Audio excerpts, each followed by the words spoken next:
Thank you so much, Thais. Please remain standing whilst we invite Ms. Hunter to open up today's proceedings with a word of prayer.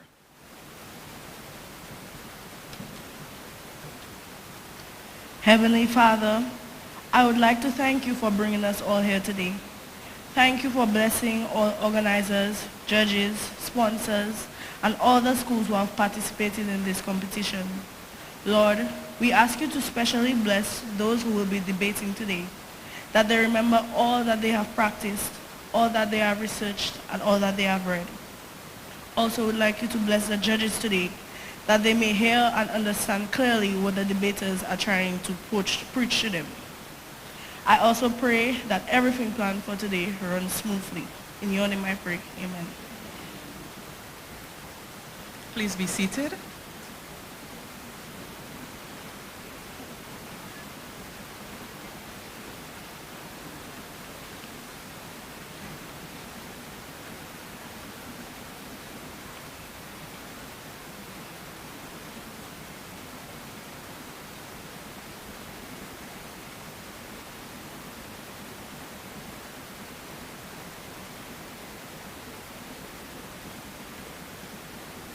Honorable Octavia Alfred, Minister for Education, Human Resource Planning, Vocational Training, and National Excellence, other specially invited guests, principals, coaches, debate officials, students, representatives of the different sponsors, members of the media, debaters, good morning to you all.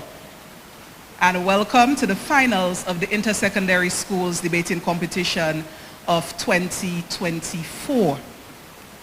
Today marks the end of a challenging journey for debaters from two secondary schools, the St. Mary's Academy and the Orion Academy.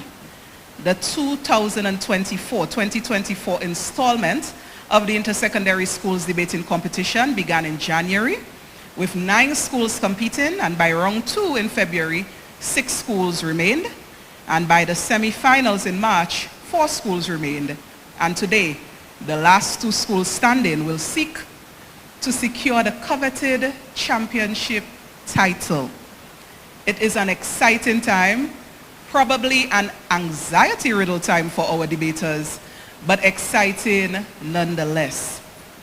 Nelson Mandela famously said, "A good leader can engage in a debate frankly and thoroughly, knowing that at the end, he and the other side must be closer and thus emerge stronger. You don't have that idea when you are arrogant, superficial, and uninformed." So as much as we love the competitiveness of a good debate season, the true debate of this exercise must always be upheld. And so we expect at the end, our 4 debaters, our 4 finalists, to shake hands and embrace that even in their differences of opinion, their contributions have made them closer and us as a society stronger. Ladies and gentlemen, as I said, it is indeed an exciting time. And now I want you to show me that excitement that you must feel. So if you are a student of the St. Mary's Academy and you're here today to support your team, I want to hear you. SMA, are you there? Okay. If you are a student of the Orion Academy and you're here today to support your team, I want to hear you.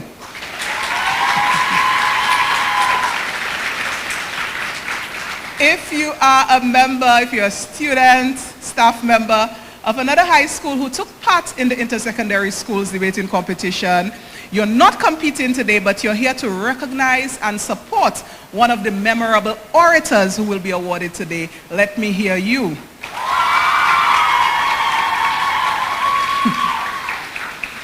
That's right. And if you are a parent, guardian, grandparent, auntie, nenen, cousin, any other relative of our 4 finalists here today, and you are here to support them, let me hear you. And the excitement is now officially felt. It's debate time. Before I introduce the moderator for today's debate, it would be remiss of me to not acknowledge our sponsors. Of course, as the organizer, it was a Herculean task gaining financial backing for this endeavor, but I appreciate the generosity of over 25 sponsors and contributors to this debate.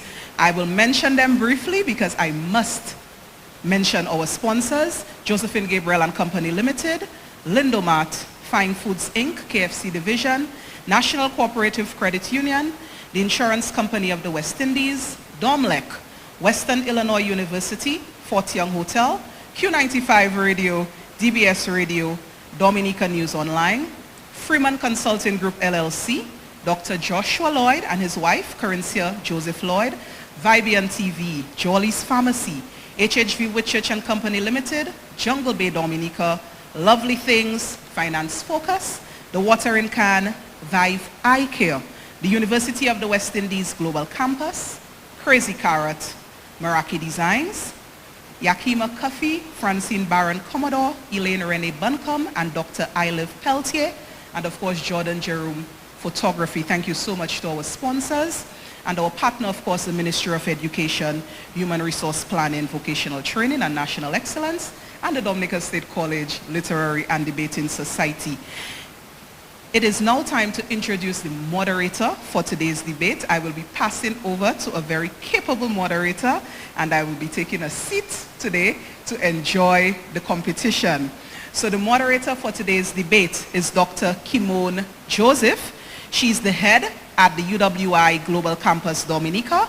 She holds a doctoral degree in higher education, leadership and management.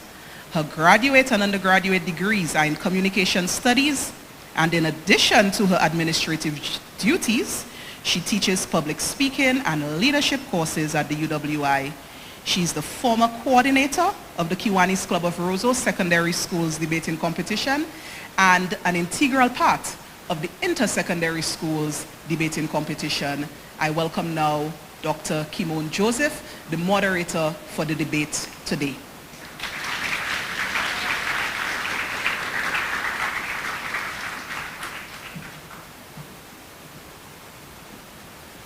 Good morning, everyone. I wish to recognize the minister who is here with us today, Mr. Alfred. It is good to see you. I wish to also recognize the sponsor representatives who are here with us today. I see the representative from Domlec as well as the representative from the National Cooperative Credit Union. I'm not sure if there are any. I'll stop now before I don't call people, but it's a pleasure to have our representatives for our sponsors with us today.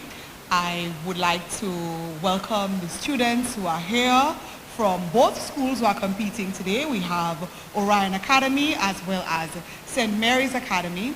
And I see a number of the schools who participated in the competition from January. Some of them, I was honored to be at your debates. I see that you are here today, and so I welcome you as well. I welcome parents who are joining us, our judges, of course, who will have the difficult task of deciding who the champions will be. I'm always glad, I judge too, but I'm always glad when it's not me. So I welcome all of you, our chief judge, as well as the two people assisting. I welcome the students from the Dominica State College Debating Society who are assisting us today with the officiating as well as moving around and making sure that everything is going smoothly. Thank you also to the media representatives who are here today. So welcome, welcome, welcome everyone to the finals. As Trudy said, my name is Dr. Kimon Joseph. I'm head at UWI, and it has been my pleasure since we started last year to serve as a moderator, as well as a judge, as well as a trainer for the moderators and the judges in this debate competition. I enjoy debates very much, and when it had stopped for a while, I didn't know quite what we were going to do, so I was so happy that Trudy has started it up again. So thank you so much, Ms. Christian, for building this up again. We know how important public speaking is, and how important it is for young people to engage in positive competition. So the topic for today is The tourism industry is currently the most valuable tool for economic growth and diversification in Dominica. And proposing that topic for us will be the St. Mary's Academy. The speakers will be Mr. Noah Sorrento and Mr. Jelani Shillingford. Opposing the topic will be the students of the Orion Academy, and to do that for us, we will have Diamond Daniel and Ejani, look, I'm messing it up now, and you want me, Ejadi Maxwell. So I want to really congratulate the students on reaching this far. This is a tremendous feat in itself, and I'm looking forward to a wonderful debate this morning. As I said, our topic is the tourism industry is currently the most valuable tool for economic growth and diversification in Dominica. So I wish to introduce our judges to you. This morning, our chief judge is Mrs. Nicole Laville. Nicole Laville has worked in engineering management for a number of years. She has a bachelor's degree in biomedical engineering, a master's in mechanical engineering, and also a master's in business administration. She presently works as the director of engineering at the Dominica Hospitals Authority. Mrs. Laville, could you wave so everybody can see you? This is Mrs. Laville, everyone. Thank you, Mrs. Laville. And assisting Mrs. Laville today is Ms. Indira Seja. Indira is an attorney at law, certified mediator, notary public, and a lecturer at the Dominica State College. She has been engaged in private practice for the past 15 years with a focus on corporate law, property law, administration of estates, and alternative disputes resolution. Ladies and gentlemen, Indira Seja. And the third judge is Mr. David Edwards. David Edwards is a regional consultant on development projects who formerly served in the Ministry of Education. Mr. David Edwards.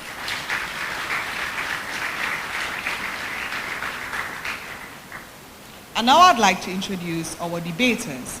And when I call your name, students, and I've done your introduction, I'd like you to come forward and take your seat.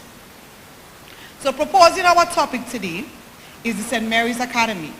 And the first speaker for St. Mary's Academy is Mr. Noah Sorrento. Noah is a fourth form student. He likes IT and history. He is interested in studying computer science, and he is from Mount Prosper in the Roseau Valley. Ladies and gentlemen, Mr. Noah Sorrento.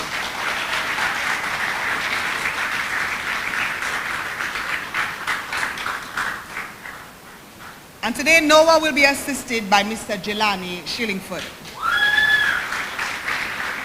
Jelani is a Form 4 student at St. Mary's Academy. He likes biology, physics, and history.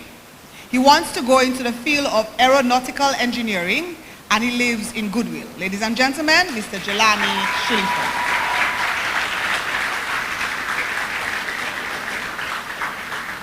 So this is our proposing team from the St. Mary's Academy. The opposing team comes from Orion Academy. The first speaker is Ms. Diamond Daniel.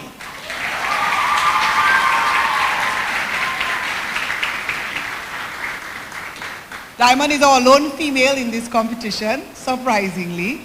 Diamond is a Form 5 student. She likes math and IT.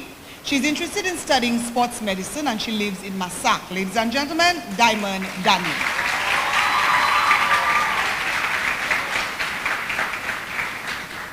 And today, Diamond will be assisted by Ejadi Maxwell. Ejadi is a Form 4 student. He likes math and IT, and he wants to own his own business one day. And Ejadi is from Taru. Ladies and gentlemen, Mr. Maxwell.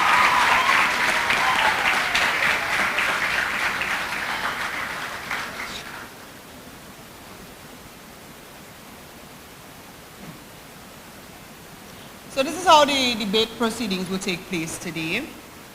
So as I mentioned earlier, our topic is the tourism industry is currently the most valuable tool for economic growth and diversification in Dominica. And proposing the topic will be St. Mary's Academy, and opposing the topic will be Orion Academy. So the first speaker from St. Mary's, and that will be Mr. Noah Sorrento, will speak for 10 minutes. Then the first speaker from the opposing team, which is Diamond Daniel from Orion Academy, will give her presentation for 10 minutes. Then we'll move on to the second speakers. The second speaker from the proposing team, Jelani Shillingford, will speak for 7 minutes. And following him, we'll have Ejadi Maxwell speaking for 7 minutes for Orion Academy. Then we'll have a 5-minute break. When it's very, very hard, I know, but all of us will have to be extremely quiet for 5 whole minutes while the students organize their rebuttal. Once it's time for rebuttal, we will hear from the first speaker from St. Mary's, and that will be Noah Sorrento for 3 minutes, and then the first speaker for Orion Academy, Diamond Daniel, for 3 minutes. Then the judges will retire to do their deliberations, and during that time, we will have other features of the program. And so I'm ready, if you're ready. And so we're going to move in now to our debate. And our first speaker will come forward. So the topic one more time is, the tourism industry is currently the most valuable tool for economic growth and diversification in Dominica. I call Mr. Noah Sorrento to come forward to give his presentation. Noah?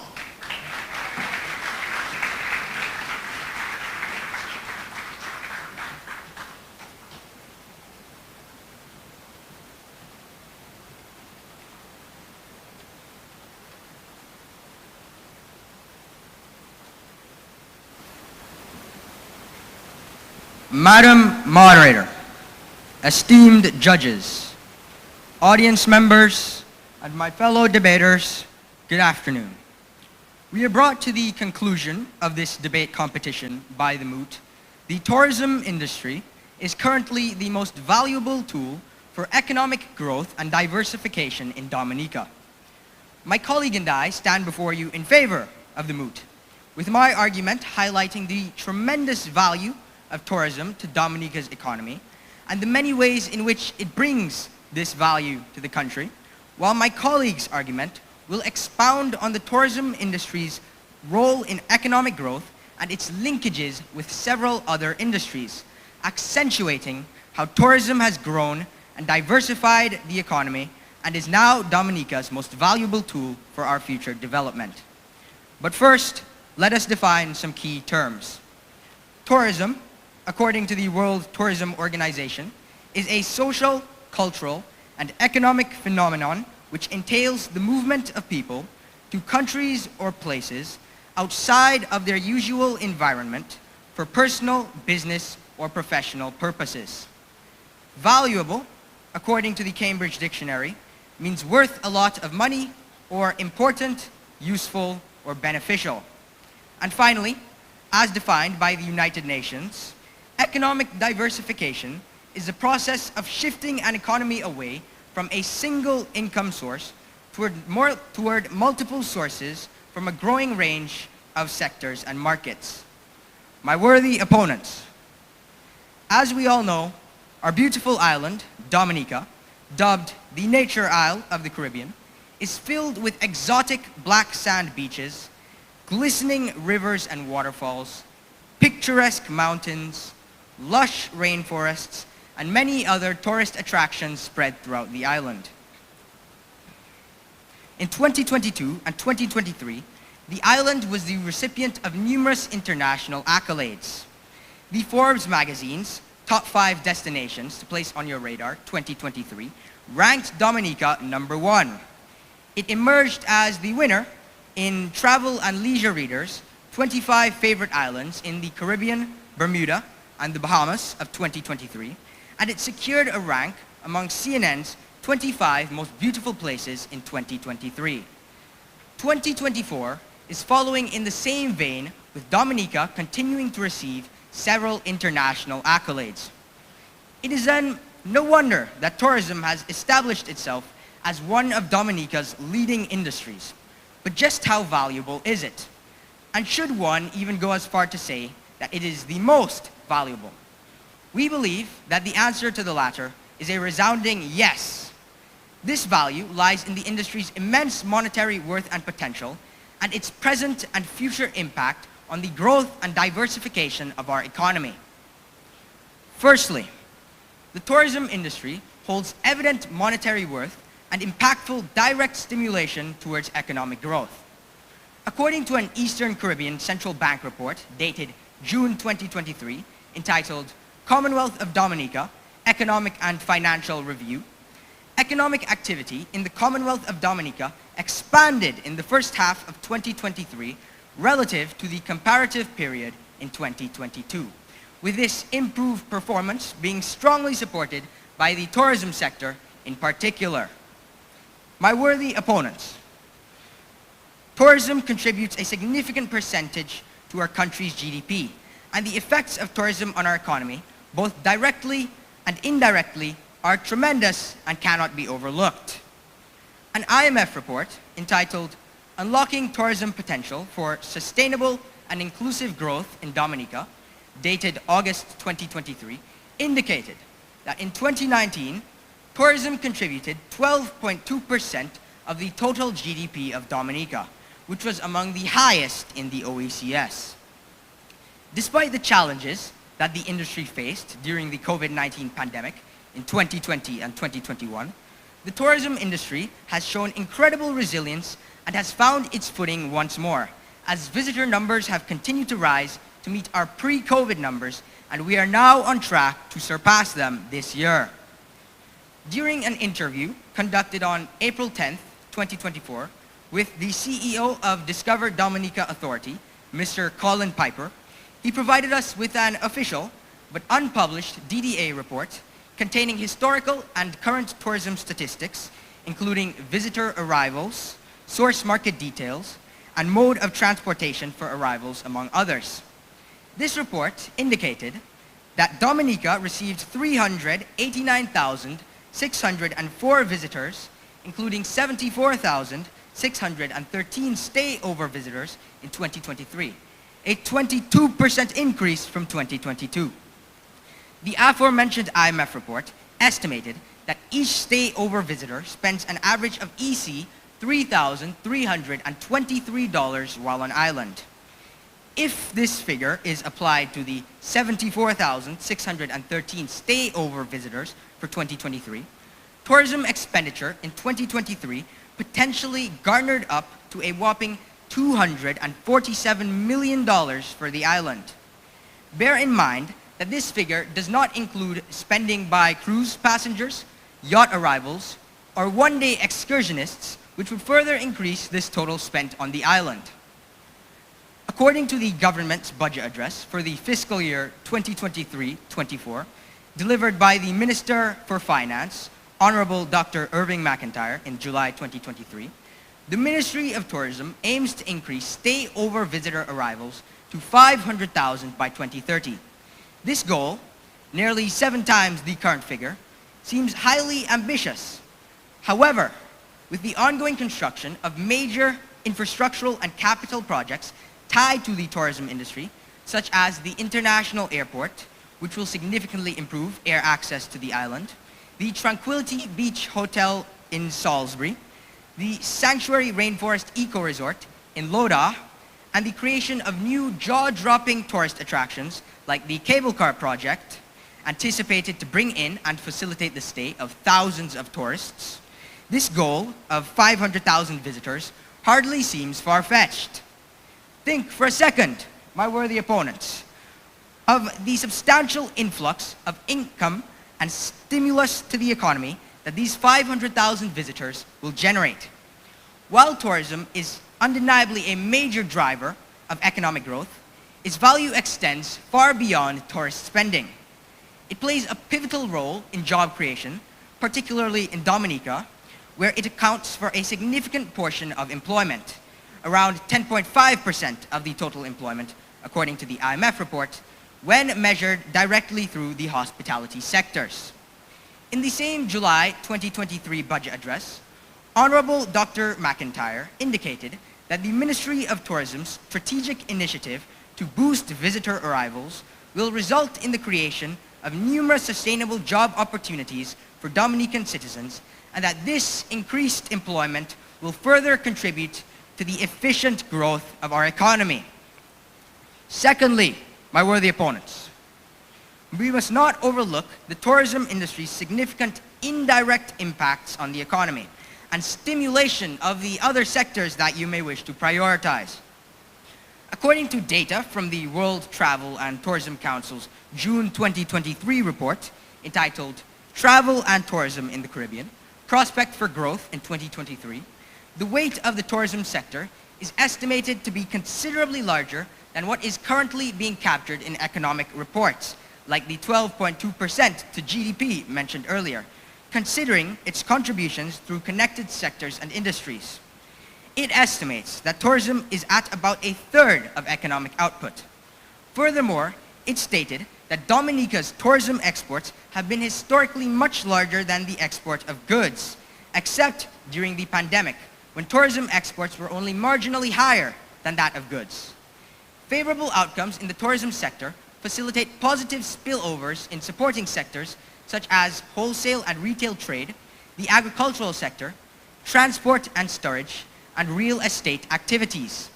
Through tourism, the hospitality sector is a major consumer of goods and services, including local agricultural produce, manufactured goods, as well as a host of other critical services that play a major role in supporting these various other sectors.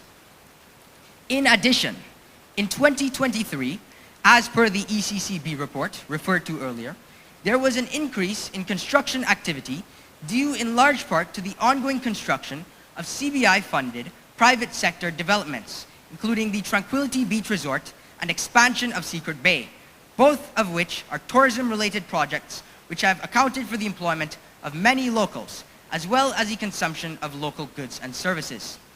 By boosting and stimulating these other industries and sectors, tourism plays an extremely large role in the diversification of our economy.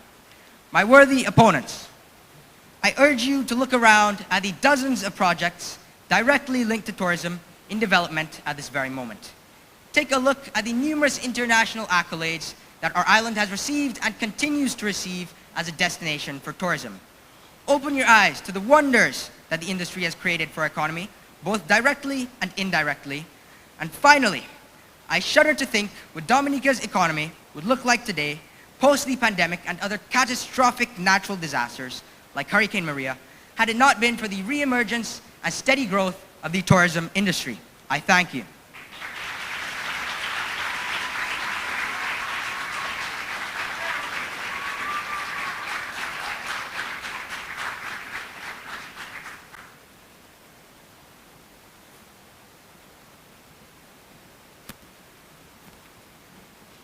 Thank you very much, Mr. Noah Sorrento.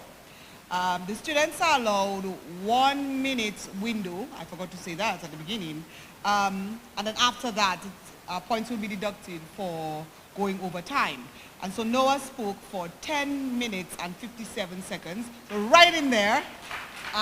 So he is spared of the penalty. All right?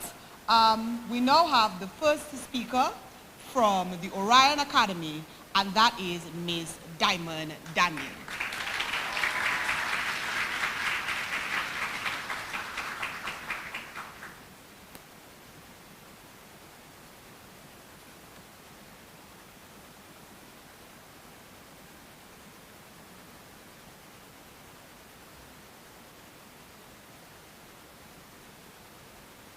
Honorable Octavia Alfred, Minister of Education, honorable judges, Madam Moderator, members of the audience and the media, and my most capable opponents.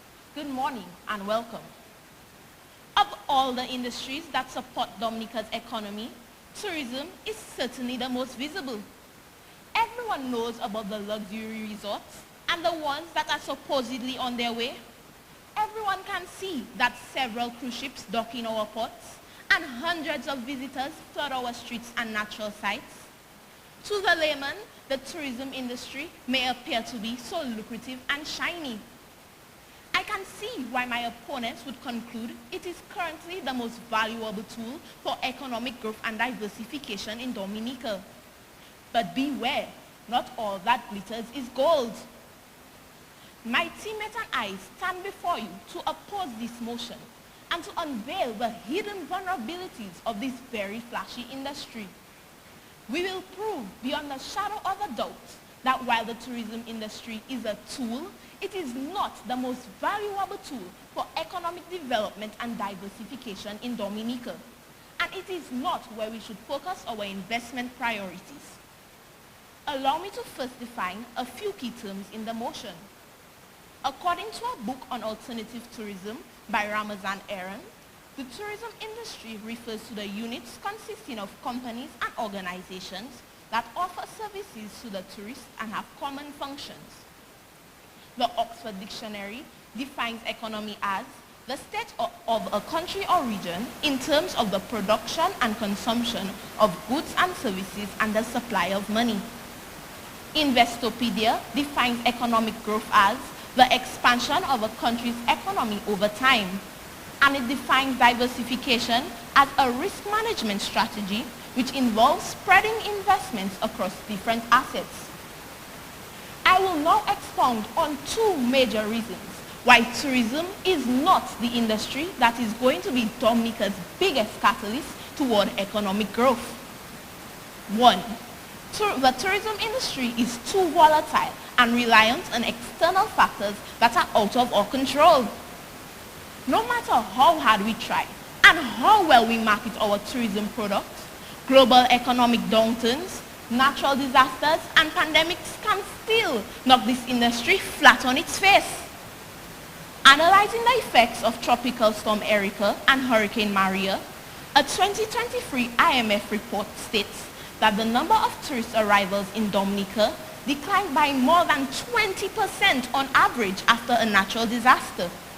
And the negative impact persisted for months following the event. The same report stated, and I quote, "During the pandemic, Dominica's tourism sector underperformed relative to most of its peers. The drop in tourist arrivals in Dominica was larger than most of their regional peers, and recovery has been slower." End of quote. According to statistics obtained from the Ministry of Tourism, stayover tourism dropped by 84% during the heat of the COVID-19 pandemic. Madam Moderator, unfortunately, these are not isolated events. Because of our geographical location, Dominica is extremely susceptible to natural disasters. And scientists such as Dr. Natalie McDermott warn that global warming and other factors make it increasingly likely that the world will face another pandemic. Capable opponents, if we are trying to forge a sustainable path for economic growth, then why would we choose to put our trust in the most vulnerable, most unreliable industry in our economic arsenal? And judges, we have not even begun to discuss the impact of international and regional travel prices on this industry. A CNBC News report stated that in the last year, the consumer price index for airline tickets has shot up by 25%. And the same IMF report referred to earlier stated that on average, inter-regional flights cost 4.8 times more per nautical mile than international ones, making it cheaper in some countries to fly to Florida than to fly within the region. Capable opponents, these factors make it overwhelmingly clear that if we are to place too many of our eggs in the tourism baskets, that instead of growth, we are more likely to experience catastrophic economic setbacks. 2. Dominica's share of the Caribbean tourism market is small and competition is tight. According to tourismanalytics.com, the Caribbean is the most tourism-dependent region in the world. In 2022, over 2 million stayover visitors came to the region. However, Dominica's share of that number was only 0.003%. Our neighbors in the region have been developing their tourism product for decades. And the reality is that world-class hotels, luxury resorts, competitive rates, international airports, and yes, even adventure and ecotourism are already available in abundance in the region. In 2022, tourism accounted for 93% of total GDP in Antigua. In St. Lucia, 56%. In Grenada, 51%. But according to the Ministry of Finance debt portfolio review documents for the 2022 to 2023 financial year, in Dominica, it was less than 2%.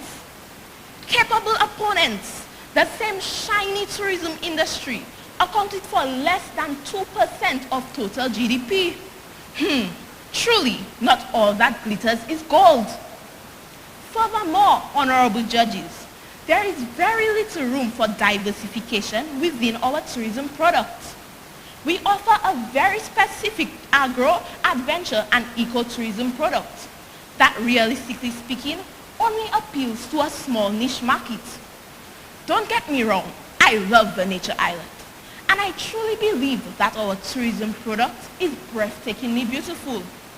But this discussion is about numbers, and the reality is that this industry on its own generates nowhere near the amount of revenue it takes to propel economic growth, and it is so far from ever being able to do so.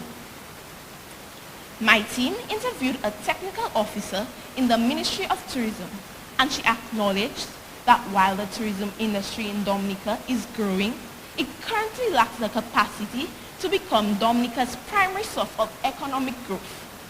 She stated that the ministry is determined to consider the environmental, social, and cultural impact of all tourism activities. This cautious approach is surely to be commended, because we would not want to destroy the same untouched natural island that we are promoting. However, Madam Moderator, it inevitably means that growth within this industry will occur in a controlled and measured manner.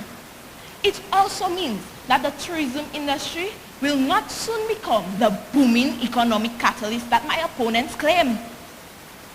In conclusion, honorable judges, the tourism industry in Dominica is valuable. It contributes to economy and it deserves to be nurtured and sustained. But it is by no means the most valuable tool for economic growth and diversification in Dominica. Judges, our opposition to this motion has been firmly established by facts. But our argument is not over. Social engineer Jacques Fresco said, "It is not enough to criticize society without offering a workable alternative. So if not tourism, then what?" I invite you to listen intensely while my colleague delivers his arguments. He will discuss why the agriculture industry and the blue and green economy are the real MVPs in our quest for economic growth and diversification in Dominica. We stand at the crossroads of progress. To achieve our economic goals, we must explore sustainable alternatives that truly empower our nation. Thank you.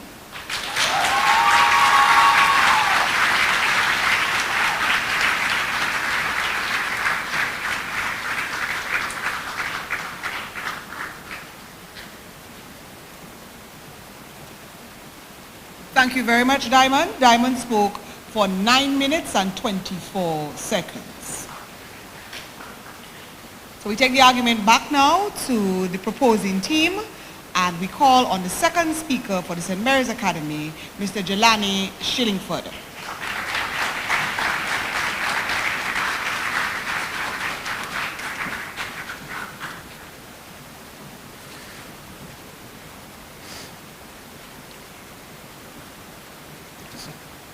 Madam Moderator, esteemed judges, audience members, and my fellow debaters, good afternoon. My colleague presented to you the tremendous value of tourism to Dominica's economy. And in case you are still stuck in the past like Senator Hector John, who often speaks of the days when banana trucks used to line the street on their way to the port to deliver bananas en route to the United Kingdom, I urge you to live in the present, because those days of preferential treatment which made banana from our region king, and in so doing, agriculture the mainstay of our economy, is no more.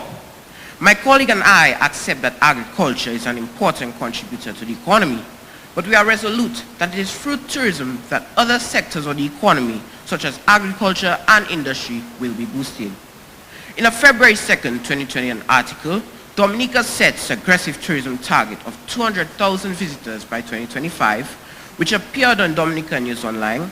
The Honorable Minister for Tourism, Dennis Charles, expressed that Dominica's tourism product will focus on the pillars aquatourism, agritourism, health and wellness, adventure and events and entertainment. A 2022 United Nations Development Program, UNDP, Tourism Diagnostic Report for Dominica states, the growth in nature-based tourism and outdoor recreation provides opportunities for Dominica's tourism pillars. My worthy opponents, the question is whether tourism is a tool that can bring us economic growth, and this report supports that it can if we diversify the product. Let us examine how a few of the identified pillars can work to our benefit. In his book, Tourism Security, Peter Tarlow notes that aquatourism is any form of tourism that involves water as a primary tourism motivator. A Future Market Insights Inc. article, Water Adventure Tourism Market Outlook from 2024 to 2034, estimates that the water adventure tourism market is worth US $216.8 billion in 2024 and is projected to grow to US $1.06 trillion in 2034. My worthy opponents, Dominica must position itself to have a piece of this pie. The Professional Association of Diving Instructors, PADI, rates Dominica as one of the top 10 diving destinations in the world. So, we must leverage that to our benefit. Yachties have always been welcomed in our waters, and the construction of a marina can add value to the product, guaranteeing foreign exchange to the economy. Dominica's tourism product can also be boosted by its abundant supply of fresh water. In addition to visits to our freshwater lakes, waterfalls, rivers, etc., we must focus on developing a factory to bottle our spring water for local consumption and export. My worthy opponents, while we accept that industries can stimulate economic growth, they will need tourist numbers to enable their success. A conversation with Joan Douglas, who works for 40 years, over 20 of these years as a production supervisor of the popular Bello factory, a now dead agro-processing establishment, revealed that as the establishment grew, it faced difficulties sourcing sufficient raw material locally and so imported from Latin America, securing a home market, and eventually it was crippled by its loss of a major overseas market for pepper products. My worthy opponents, do we still want to rely on an industry like this as our most valuable economic generator? Agritourism will boost our industries. Agritourism is defined by the United States Department of Agriculture as a form of commercial enterprise that links agricultural production or processing with tourism for the purpose of educating or entertaining the visitor while generating income. Those of you who have visited the chocolate factory at Point Baptiste in Calibishi to view the production process, taste and purchase the products would understand the concept. We also have to, like Mrs. Daria Eugene, think out of the box. She gives tourists an authentic farm-to-table culinary experience. A look at her Facebook page will reveal agritourism's potential if one thinks out of the box. I will surmise that she will source the produce she does not have, which translates to money in the pocket of the suppliers. The testimonies of the experience will, of course, increase tourist participation and help grow this business. My worthy opponents, Dominica's health and wellness and adventure pillars can be leveraged to attract tourists from all walks of life to the island to enjoy relatively clean air, relaxing nature at our eco-establishments, and tour companies can package hiking tours of varying levels of difficulty around the island. In the aforementioned UNDP report referenced earlier, the CEO and founder of Responsible Travel, Justin Francis, released that post-pandemic trends will see an increasing role for expert tour guides who can provide opportunities for tourists to gain experience about traditional crafts, cooking skills, and receive personalized and inclusive tours. There will be a focus on nature and small islands as people increasingly crave space and a slower pace. There, my worthy opponents, lies Dominica's opportunity for economic growth through the diversification of the tourism product. According to a World Bank report, in 2022, Dominica's population was 72,737. But is it still that number? Every day we hear friends, family members, and acquaintances emigrating. Have you been to the market to see how the slow rate at which produce leaves vendors' tables? Have you been to the supermarkets to witness this produce sourced from local farmers wilting in the chills? Why is this the case? This is because we do not have the population to purchase and consume even the little we already have. My worthy opponents, we stand resolute that tourism is currently the most valuable tool for economic growth and diversification in Dominica. Increased visitor numbers to stimulate economic activity through tourism subsectors is the answer. Good afternoon.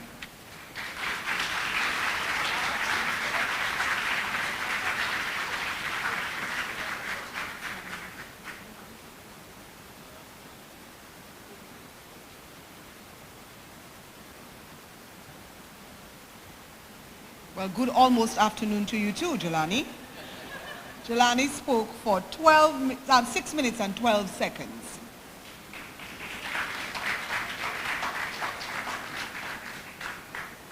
Our final speaker for this part of the debate will be from the Orion Academy. As the second speaker, please welcome Ejadi Maxwell.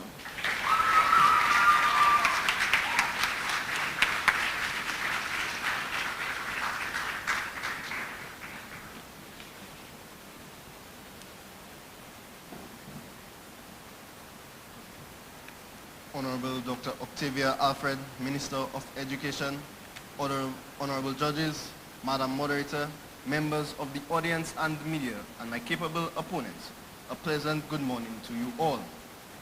At this critical point in our national development, choosing the wrong industry to become the linchpin in our plan for economic growth can set us back for decades to come. That is why my teammate and I absolutely cannot support the motion that the tourism industry is the most valuable tool to make Dominica's economy diversified. So we must look beyond this sector and explore alternative avenues for sustainable development and prosperity. And the answer lies within agriculture and the blue and green economy. But what exactly does this mean? The United Nations defines the green economy as a low-carbon, resource-efficient, and socially inclusive economy. The Oxford Dictionary defines the blue economy as an economic system or sector that seeks to conserve marine and freshwater environments while using them in a sustainable way to produce energy and food. And it defines agriculture as the science or practice of farming, including cultivation of the soil for the growing of crops and the rearing of animals to provide food, wool, and other products. My colleague has articulately expounded on two main areas that prove that the tourism industry cannot be relied on to be the main catalyst of economic growth in Dominica. I will now explain how agriculture far surpasses tourism as a tool for economic growth and diversification in these very areas. Firstly, the agricultural industry is much less volatile and much more resilient. Madam Moderator, my capable opponents seem to have short memory as they have forgotten the tourism industry left us high and dry during the COVID-19 pandemic. Vendors and tour guides became unemployed, hotels became ghost towns, and many even had to lay off staff. Statistics obtained from the Ministry of Tourism shows that during the pandemic, stay-over tourism dropped by 84%, as my colleague mentioned, and cruise ship tourism dropped by 78%. But what about agriculture? Did she abandon us?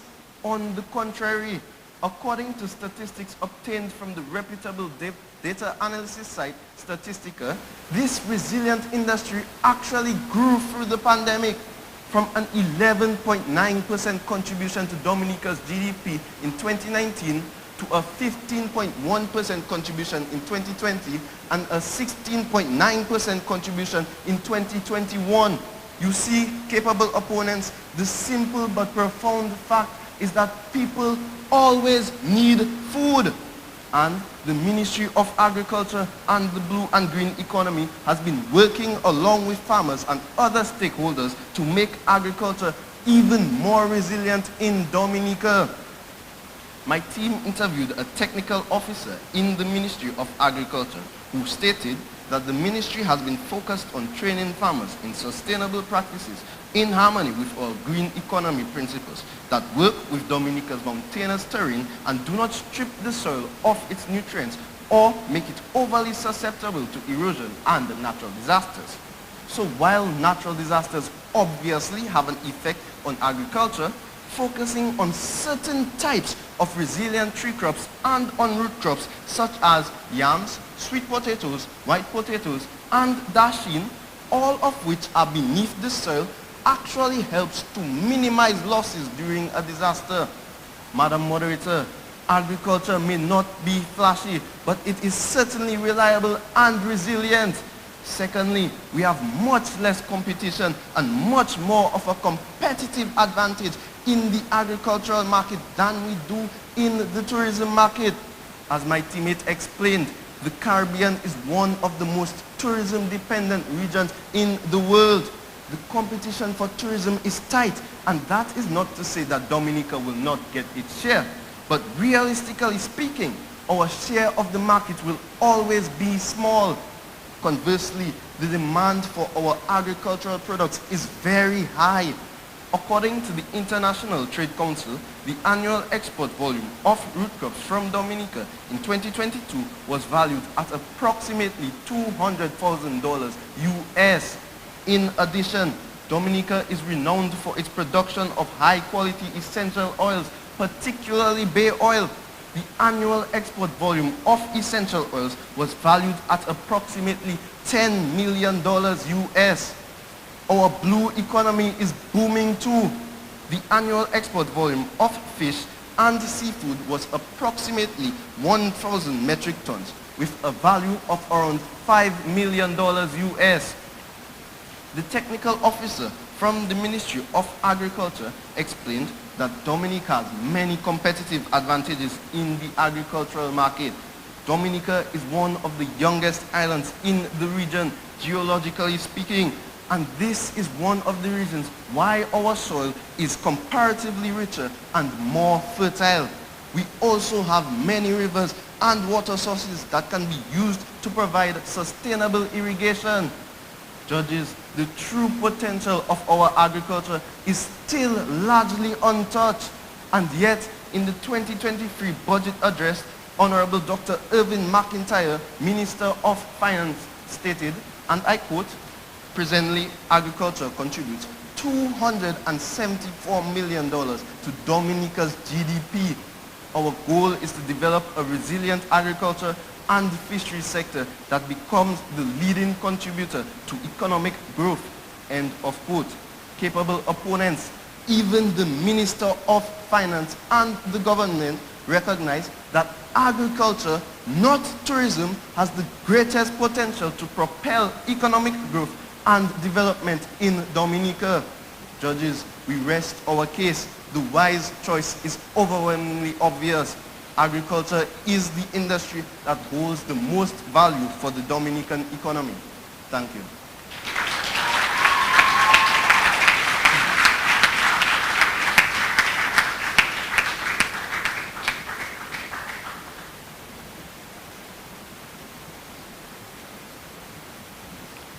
Thank you, Ejadi. Ejadi spoke for 7 minutes and 4 seconds.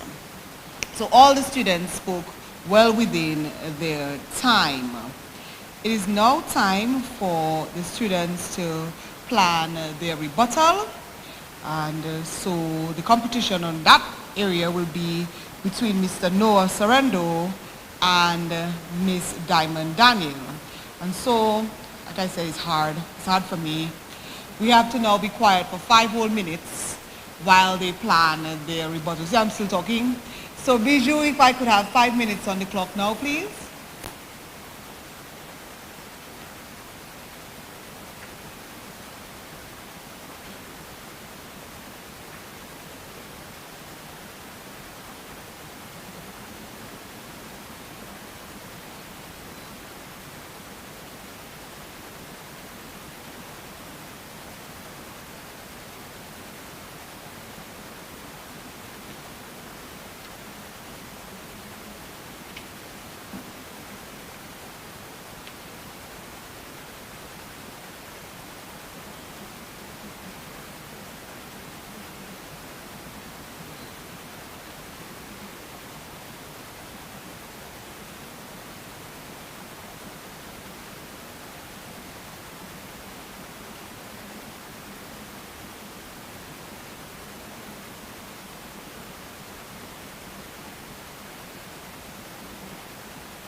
Okay, ladies and gentlemen, thank you so much for your quiet during those 5 minutes while the students planned their rebuttal.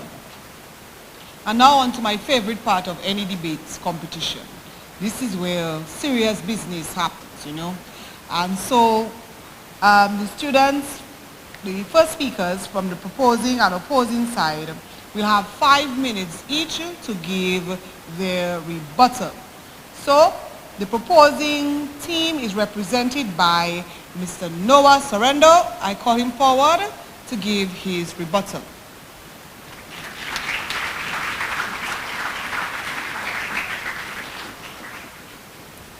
Madam Moderator, esteemed judges, audience members, my fellow debaters, good afternoon once again.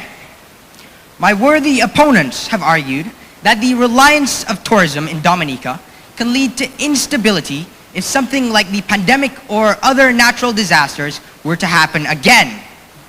While the tourism industry was susceptible to the COVID-19 pandemic, it was incredibly resilient and quick to bounce back, as evidenced by the fact that in 2023, only 2 years since the COVID-19 pandemic's most apparent effects on our country, Dominica reached its all-time high visitor count within the last decade, according to the report provided to us by the Discover Dominica Authority.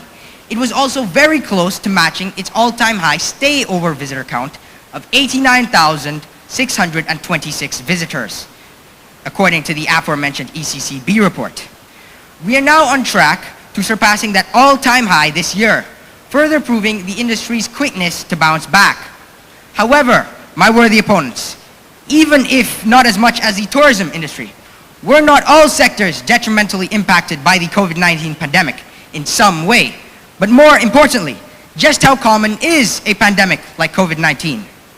I ask those living in Dominica now, and those who have been living in Dominica for over 50 years now, how many times they've seen something like the COVID-19 pandemic arise. Furthermore, I'm certain I know your answers to that question. But furthermore, my worthy opponents did not hesitate to state tourism's shortcomings when it came to disasters like Maria. I'm touching on this because not only are hurricanes and storms a far more common occurrence on our island than pandemics, they are also extremely destructive, and the sectors that often pay the most are the ones that my worthy opponents have argued for, like the agricultural sector. When discussing the effects of hurricanes and natural disasters on our country's agricultural sector on their website, the United Nations Food and Agriculture Organization noted that when impacted by hazards, the agricultural sector's vulnerabilities are amplified, resulting in significant damage, loss, and lengthy recovery periods, as expressed in the consistently declining performance of the sector over time. My worthy opponents specifically note the lengthy recovery time. Whilst the agriculture sector's recovery time after hurricanes and storms is long, and whilst the sector is still feeling the effects of Hurricane Maria today, the tourism industry reached its all-time high stay-over visitor count in 2019, a mere 2 years after Hurricane Maria, further proving this sector's resilience. And not only this, my worthy opponents, but after the onslaught of Maria, there was volunteerism, which was tourists coming to the island to help restore it. In this way, tourism provided much needed revenue to the island in the time when it needed it most. I thank you.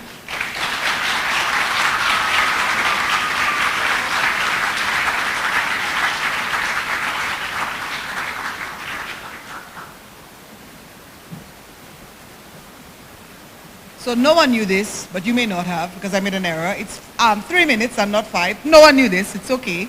And spoke for 3 minutes and 8 seconds. Thank you, Noah.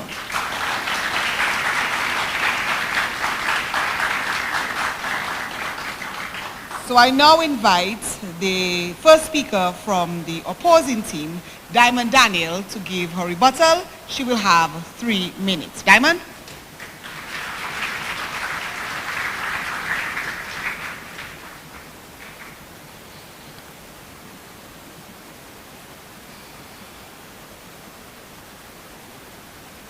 Good afternoon to all once again. Honorable judges, no sensible craftsman would identify his most unsteady, most unreliable tool as his most valuable one.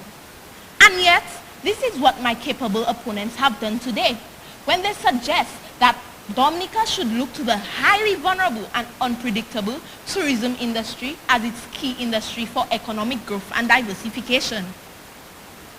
According to my opponents, tourism contributes 12.2% to total GDP.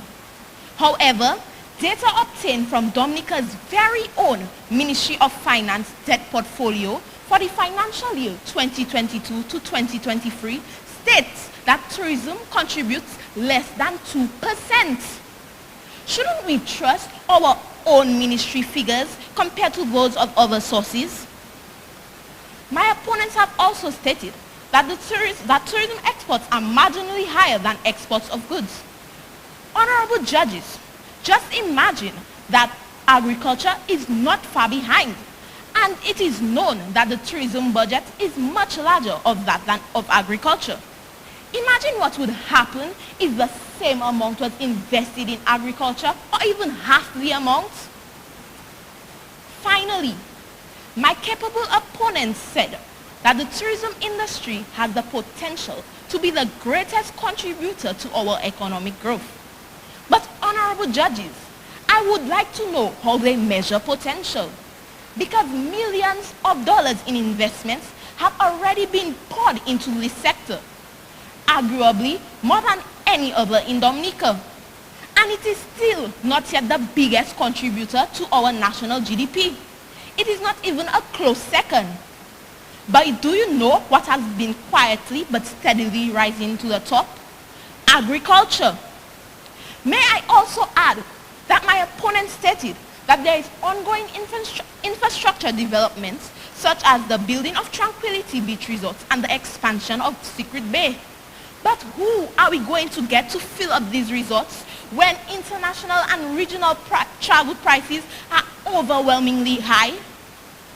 Honorable judges, the glaring vulnerabilities within the tourism industry, as well as the obviously surpassing value of the agriculture industry, make it overwhelmingly clear that we are right to stand firm in our opposition to the motion.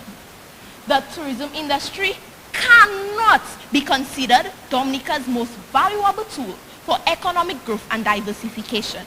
Thank you.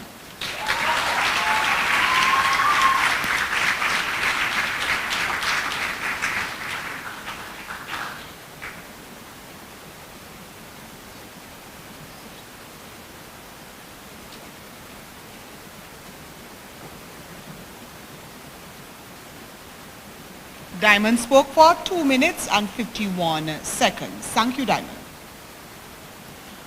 All right.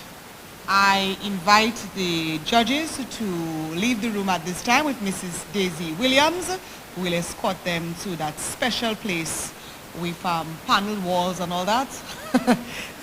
So I invite you to follow Daisy as you retire to deliberate.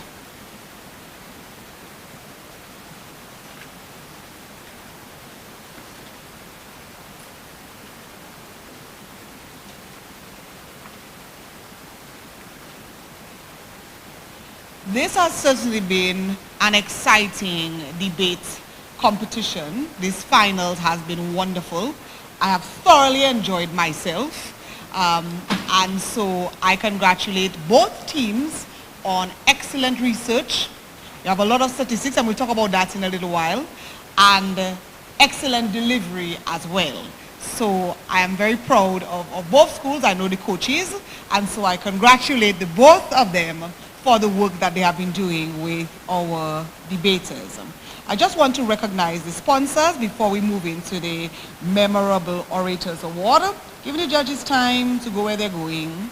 So our sponsors for this competition, which started in January, have been Josephine Gabriel and Company Limited, Lindomat, Fine Foods Inc., KFC, National Cooperative Credit Union, Insurance Company of the West Indies, Domlec, Western Illinois University, Fort Young Hotel, Q95 FM Radio, DBS Radio, Dominica News Online, Freeman Consulting Group LLC, Dr. Joshua Lloyd and Mrs. Carinthia Joseph Lloyd, Vibian TV, Jolly's Pharmacy, HHB with Church and Company Limited, Jungle Bay Dominica, Lovely Things, Finance Focus, The Watering Can, Viv Eye Care, UWI Global Campus, Crazy Coconut, Meraki Designs, Yakima Coffee, Francine Baron Commodore, Elaine Renee Buncombe, Dr. Peltier, and Jordan Jerome Photography.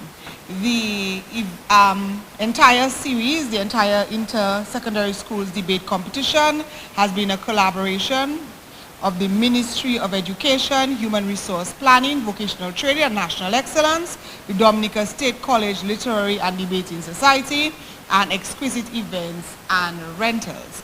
And of course, our chief coordinator has been Miss Trudy Christian. Put your hands together for Miss Trudy Christian, who was an excellent debater in her own day when she was a student at Convent High School.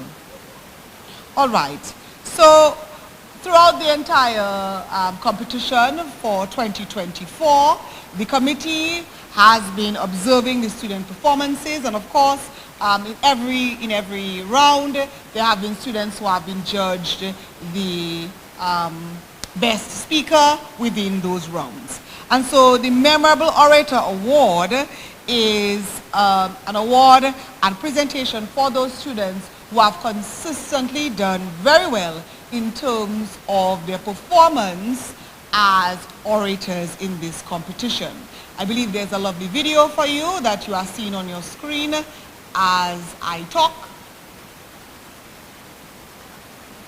There's no sound, so should I keep talking? Where have all those who once held these positions gone?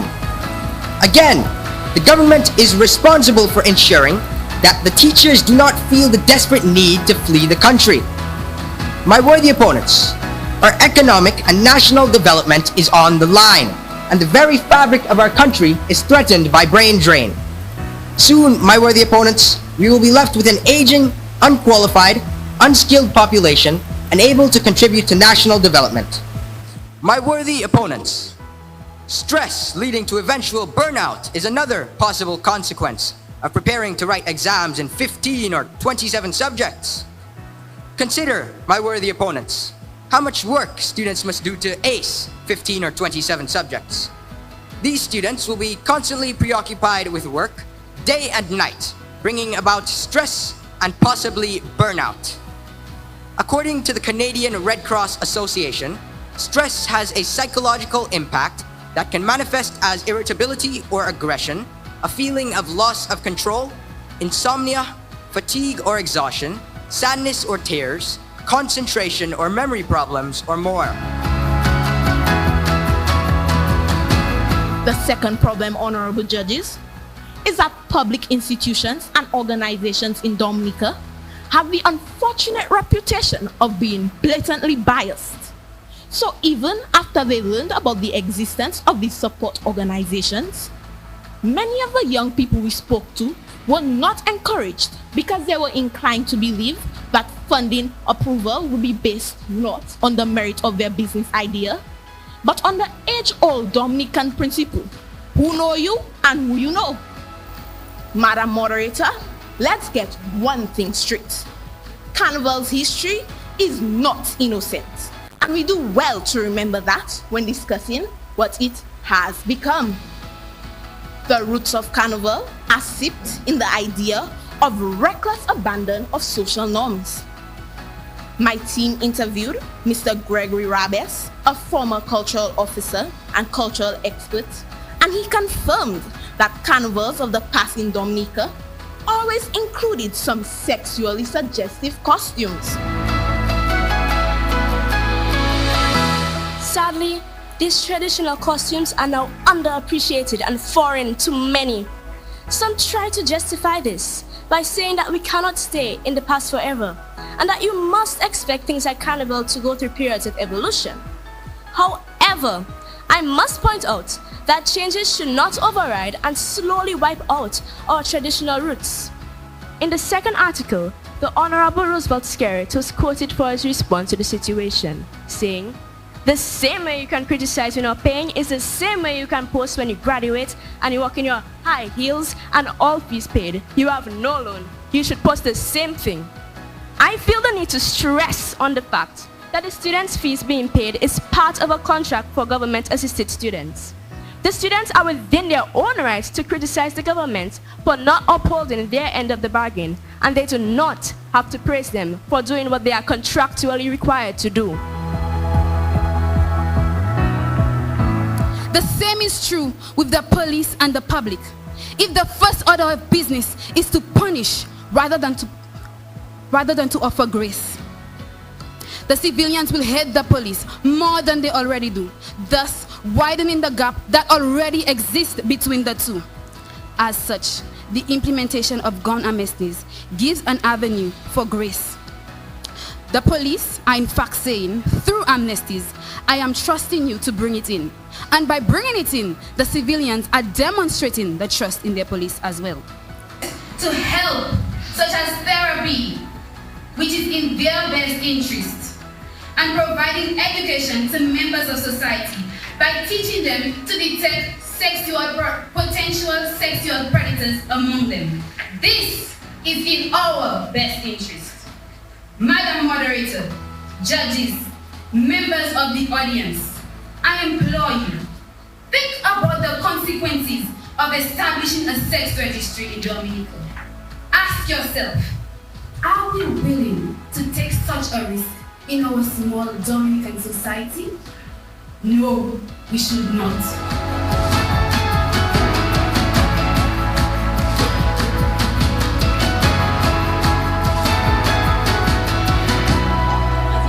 Memorable orators.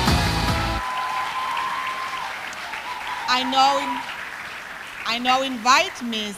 Tamara Paul from Dominica to join me on stage, as well as Ms. Trudy Christian, who will assist her with handing out the awards for our memorable orators.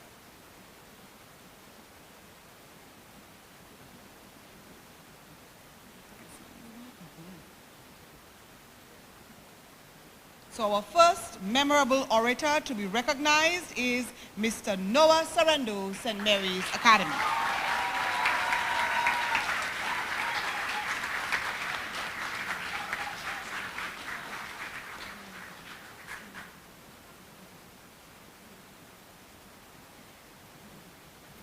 Congratulations, Noah. Our next memorable orator to be recognized, Ms. Diamond Danielle, Orion Academy.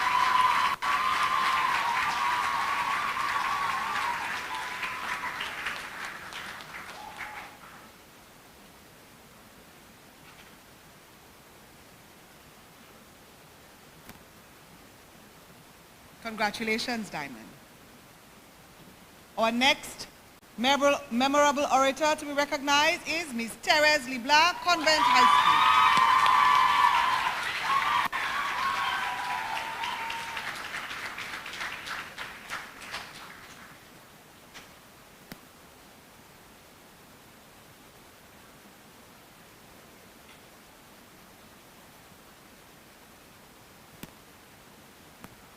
Congratulations, Therese.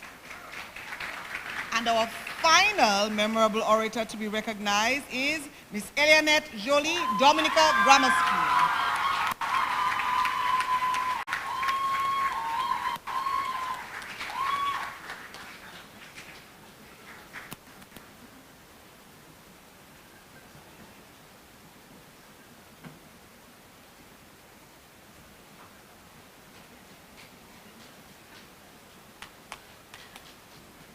Thank you very much. Congratulations, Elianette. Thank you very much to Ms. Tamara Paul of Domlec for the presentations of the awards for the memorable orators of our season, Mr. Noah Sorrendo, Ms. Diamond Daniel, Ms. Therese Leblanc, and Ms. Elianette Jolie. Seeing these students in action over the past few months have really been something. They are really, really extraordinary, and I congratulate them all. At this time, while the judges are still deliberating, I have some questions I'd like to engage you in a discussion as we wait for the results, unless there's something I'm missing again. You want all 4 children together? Oh, yeah, oh yes, you may go back to meet your peers and we'll call you when it's time for the results.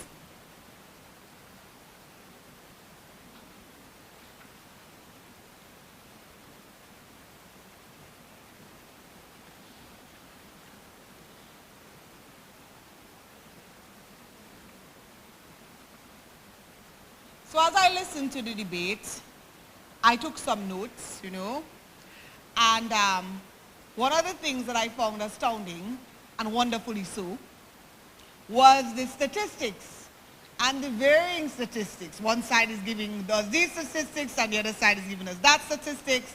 So some of the things I took down from the proposing side, they mentioned that 12.2% of our GDP tourism was a contribution of 12.2% of our GDP, and that represented a 22% increase overall for tourism. And they also mentioned that the average stay-over tourist spends over 3,000 EC dollars during their stay, and they mentioned the goal of the 500,000 by 2030. The opposing side mentioned a 20% decline after the natural disaster, which will be Hurricane Maria. And they mentioned that there has been a 25% increase in regional travel, making regional travel very expensive, and that Dominica's share in the already tight tourism market in the Caribbean was 0.003%. Found that amazing. We had just heard of a 12.2% increase, but that still puts us at 0.003% overall, and it's representing less than 2% of the regional GDP tourism is. So I was very impressed with these statistics, and so I want to talk a little bit about that. I am hopeful that there's a roving mic somewhere, and there's a student who has that roving mic. Are there prizes for people who are participating with me? Okay. So there's snack. We're working for food. There's snack. All right. So I've spoken about some of those statistics, and I want to ask the members of the audience, what do you think these statistics mean? I mean, whichever one you choose to follow or decide that is the statistics for you, what do you think that these statistics mean for Dominica? The statistics about the regional travel being expensive, that it's only 0.003% of our economy after all, that it increased by 22%. What do these things mean for Dominica? Anyone? Rover, could you move around, please? Anyone wants to talk about the statistics or what shocked you about the statistics or anything concerning the statistics?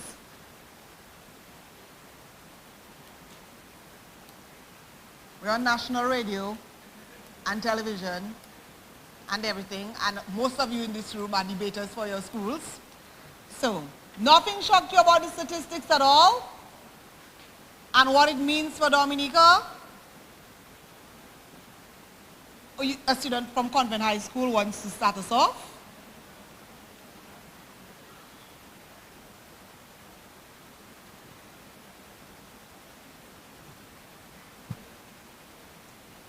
Good afternoon, everybody. Good afternoon.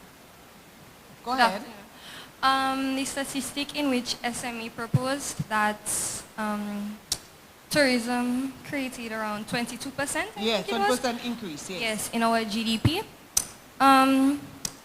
Orion stated that it was not a good statistic, but I feel like a 20% increase is very good. And while everyone else was kind of surprised as to, how is it so low, I just think that means that we're coming on the up, we're moving up, and 20% 22% increase is a good start. You know, for such a small country like ours, and you know, we don't have as much to work with as other countries in the region do. So 22% is a great place to start, and I just feel like we should appreciate that more. Okay, thank you. Anybody wants to agree or disagree, as the case may be? Anyone? I see somebody has a semi-hand. I'm not sure what that is. No? All right, I'll move on to the next. When I run out of questions, I'll just stand there and start dancing the jiggy because the judges are not back yet. All right. The finance minister spoke, well, we heard from one of the students that the finance minister spoke of a goal for 500,000 tourists by 2030. Do we believe that that is too ambitious? Why or why not? 500,000 tourists by 2030. Do we think that that is doable? Or do we think, given the current state of affairs, that that is a little too ambitious? What do we think? Anyone? Teachers? People in the front? This is a tough crowd for me. Oh, we do have someone who wants to say something. Do you think that it's ambitious, or do you think we can do this? Hi. So, to be honest, I don't think that's too ambitious. As long as like Dominica keeps developing as a country and we sort of keep like expanding along with the rest of the world, I think we can reach that goal. Very good, thank you. Anybody agrees or disagrees? I'm hearing discussion among also the students in the back who would like to say something. Is 500,000 ambitious? Why or why not? Good afternoon. Good afternoon. I'd like to say that I don't think that the 500,000 is particularly ambitious. If we marketed ourselves at a higher level, I think that could be easily attainable. So those are my thoughts. Okay, very good. There was another student behind her.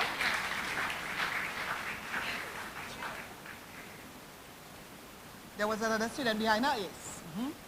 Hi. Hello.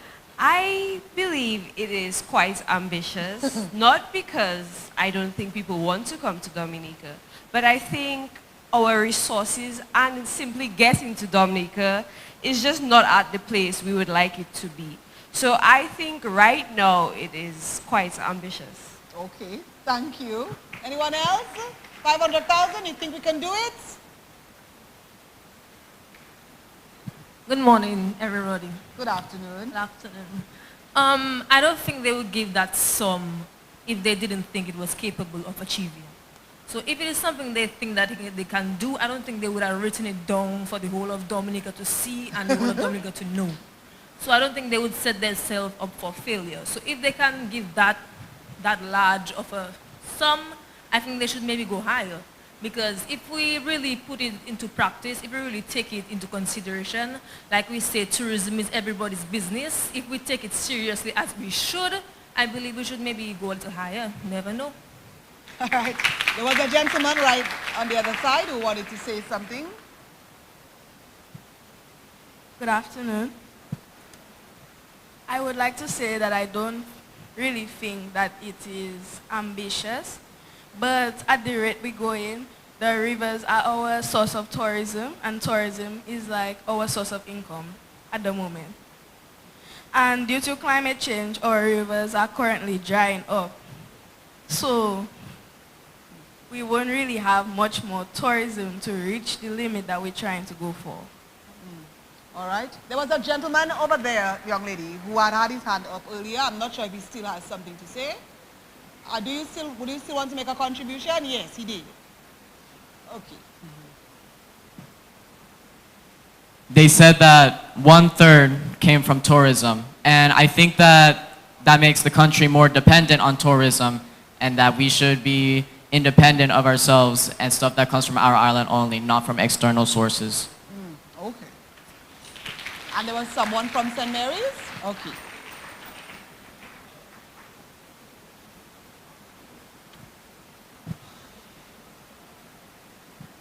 I personally believe that the 500,000 is a very tangible goal because, as mentioned by my debater here, the developments such as international airport and the hotels and the cable cars. I believe that those will bring in a lot of tourism to the country, and thus it'll help us reach the 500,000 very easily. All right, thank you. My next question is, how does Dominica's vulnerability in terms of climate change impact the tourism sector? So we heard about vulnerability, particularly from the opposing side. So how does Dominica's vulnerability in terms of climate change impact the tourism sector, do you think? Of course, teachers are allowed. I'm surprised I was waiting for Miss from St. Joe to say something already, and I haven't heard anything yet. Okay, good afternoon to everyone. Good afternoon. So from the geographical point of view, Dominica is extremely prone to disasters. All disasters, in fact. Volcanic eruptions, we host 9 centers in the Caribbean. We know that we are the bullseye for hurricanes, landslides, earthquakes, and tsunamis are like the next pending. So we are definitely vulnerable. Therefore, we definitely have to find alternative sources for income as it refers to our development. I mean, we can actually use our natural, which we do, our natural features to market. I think we can actually, there's actually disaster tourism, which is something that we can explore. So following Hurricane Maria, quite a few people came on voluntourism. So they came to assist. So that was actually a way of earning money while getting assistance. But we can actually market more of our vulnerability to our advantage, that we can be a classroom for teaching of disasters and disaster management, because we actually have everything here. It's literally to get, so more we can target universities and high schools across the world to visit Dominica to actually look at these different things that we fortunately and unfortunately are blessed with. So that's one of the things that we should actually pursue. Very good, thank you. Anybody else wants to comment on Dominica's vulnerability in terms of climate change and the impact that that has on the tourism sector?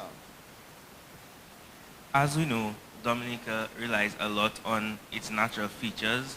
When it comes to tourism, most of the attractions in Dominica are its natural features, the rivers, the waterfalls, the oceans, and so climate change greatly affects those features and can really hinder us when it comes to tourism if it ends up affecting it too much, which is why I think we should use more on what we produce, our production, and different sectors, and not bank on tourism, as it could end up being greatly affected and greatly detrimented.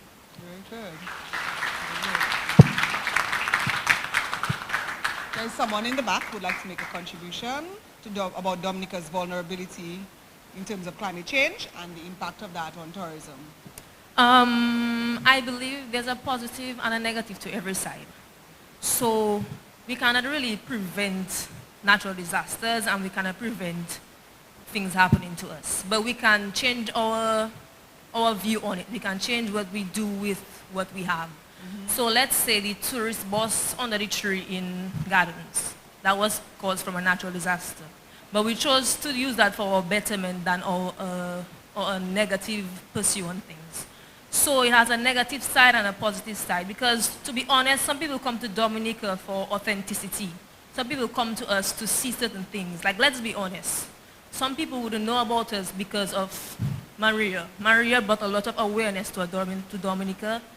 Hurricane David brought a lot of awareness to Dominica, and the things that happen to us negatively can impact us greatly. So it's how we see and how we choose to see certain things that happen to us. All right.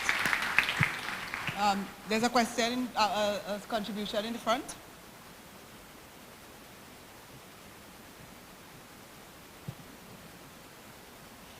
I believe that in terms of climate change, Dominica is very prone to climate change, and the tourism industry in Dominica can be very affected by climate change, predominantly hurricanes, I believe.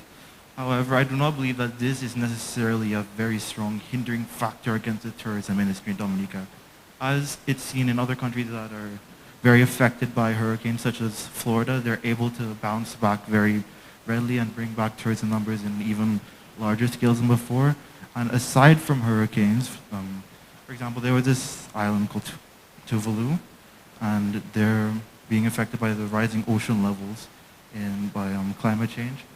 But they're combating this with doing online ecotourism. So I believe even though that climate change may affect the tourism industry a lot in Dominica, it doesn't affect it that much, and there are several steps that we can take to negate the effects, essentially.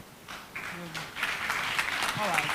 My next question is, so we heard that St. Mary's talked about indirect impacts, positive indirect impacts of tourism on the economy. Yes? So my question is, what are some of those valuable indirect impacts of tourism on the economy? What are some of the valuable indirect impacts of tourism on the economy? Anyone?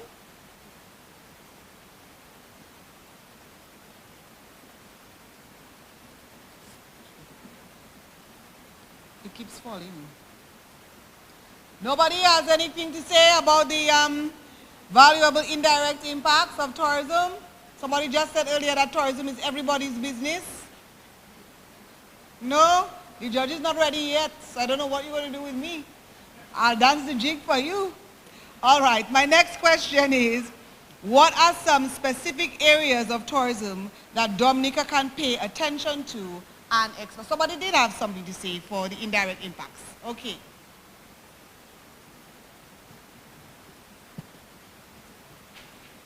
Hello again.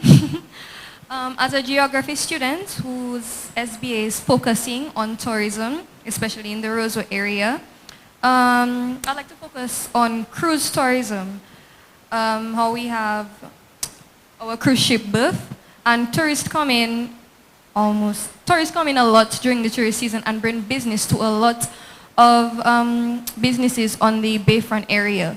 And these businesses such as Fresh Market or Le Petit Paris or Sweet Novelties, they sponsor a lot of events or a lot of other smaller businesses in Dominica. And without the business of the tourists coming in, they would have nothing to sponsor. So by having cruise tourism, we have a kind of support for these businesses, and these businesses support other businesses. So you know, tourism is everyone's business. All right. Thank you. What are some specific areas of, oh my, I didn't see you there. Go right ahead, my dear. Thank you. Good afternoon. One of the indirect outcomes I was wondering about is that I live in Loda, so it's naturally a place where a lot of tourists come for Freshwater Lake, Boiling Lake, Middleham. You get the gist. One thing, I guess that is going to impact is that because of the area I live in and how tourism based it is, someone like me that kind of went into the tourism business because my mother used to work by the Freshwater Lake.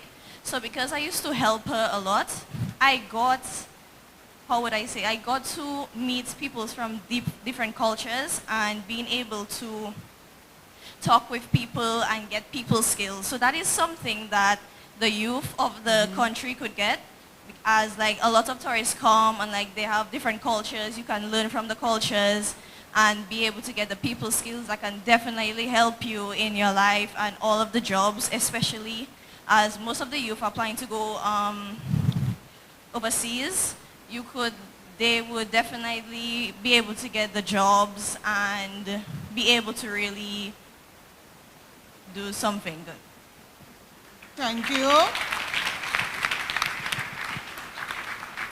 There's another student who has his hand up.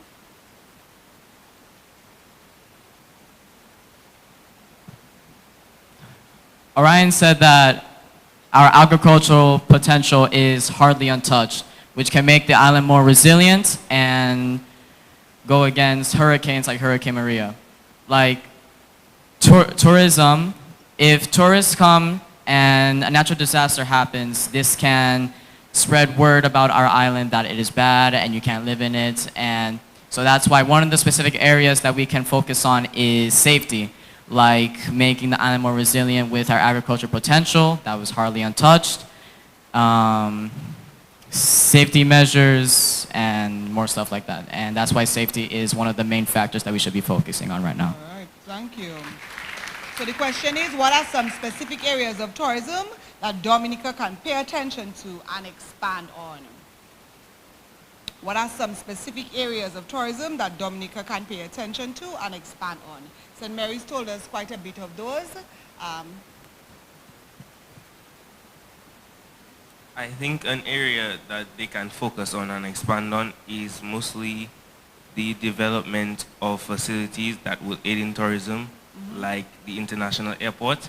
It's been spoken about for years, and yet barely any progress. Also more hotels, more places to stay, more attractions. As I said before, most of our attractions are naturally based, but we can also build certain attractions that can help us boost tourism. Very good. All right. And I've seen that the judges are back, so I give them space to come back. Let's clap for the judges.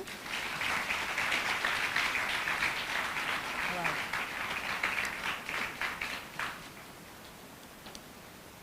And there is a student who would like to make a contribution on the last question. Rover? The person with my roving mic? The student with my roving mic. A student from Convent would like to make a contribution.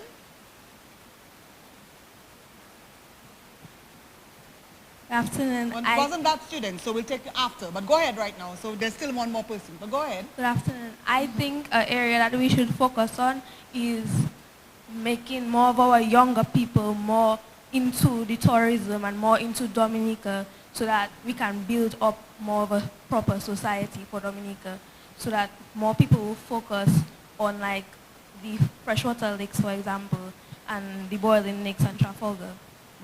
Thank you. So we'll take one more comment, and that's from Ms. Williams.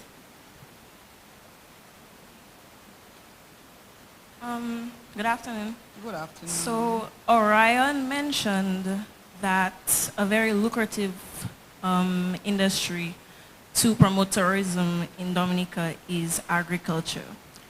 And I think many of us would like to believe that, but in the 1990s, Dominica had an ongoing battle regarding bananas and agriculture, regarding like the banana industry. And we have this rich, fertile soil, and everything they mentioned that we could take opportunity of, and it didn't matter because the large the large businesses like Chiquita and Dole, who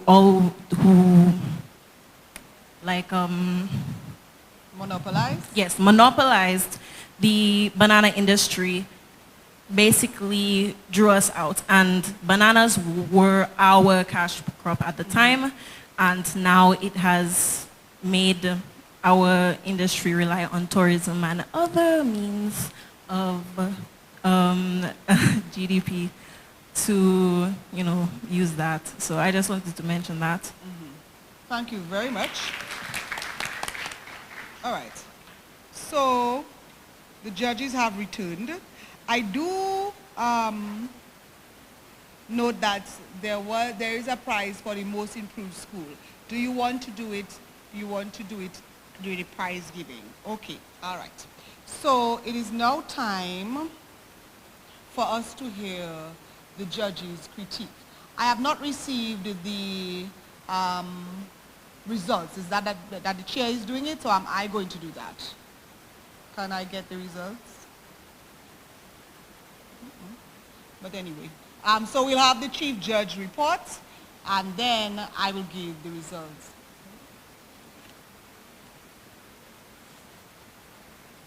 So ladies and gentlemen, please welcome Mrs. Nicole Lavin.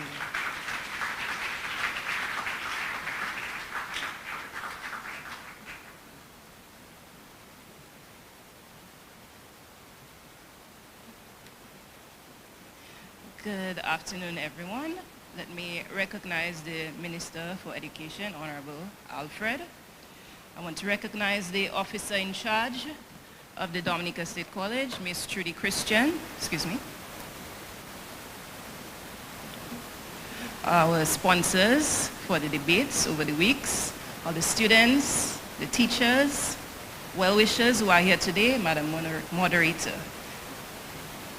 So I'm sure we can all agree it was a very, very tough competition and a very tough debate, right? All right, and I know some of us maybe have in our head who had the edge or not, but at the end of the day, there is a winner, and we hope that we will all be happy for the winner and also for the team that was not successful, but everyone did very well. Everyone did very well, and we hope that everyone can be satisfied that great effort was made. So the judges' comments overall, we all agreed that both teams were very well researched. We heard quotations from technical officers in various ministries. We had credible authorities, quotes and statistics from credible authorities, international as well as local authorities. Another point that we thought both teams excelled in was their ability to touch on the key terms in the statement. So they were able to speak to the value of the tourism industry. So they spoke about the value, they spoke about growth, they spoke about diversification. Where we felt they could have expounded a bit more is to speak about the current aspect. So it says the tourism industry is currently the most valuable tool. A lot of the statistics were from the past. So we were looking for some more recent statistics that would touch on the current aspect of the statement. The rebuttals overall were, well, we as the judges, we have been following the debates over the few weeks, and we felt the rebuttals, the speakers improved in their rebuttals. Overall, they were good. However, they were still a little overly scripted. Traditionally, rebuttals are supposed to be more spontaneous. So in future, we hope that the rebuttals will be a little more spontaneous and off the cuff. One area we want to caution about is that we want to ask the teams to be careful not to give information that contradicts the previous point, because that means you're arguing against your team member, or you're arguing against yourself, your own self. So that's a point that we picked up during this debate. So be careful not to give information or points that contradicts previous points made. Overall, the deliveries were excellent. We had speakers that were the diction was excellent, very confident, very poised, a lot of audience eye contact. So we want to applaud the speakers for that confidence and for those great deliveries.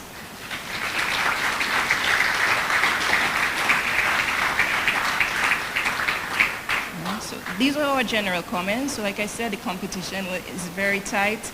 And I, on behalf of the judges, want to congratulate all 4 debaters. You did an excellent job, and we know that your future is bright and you have far to go in life. Thank you.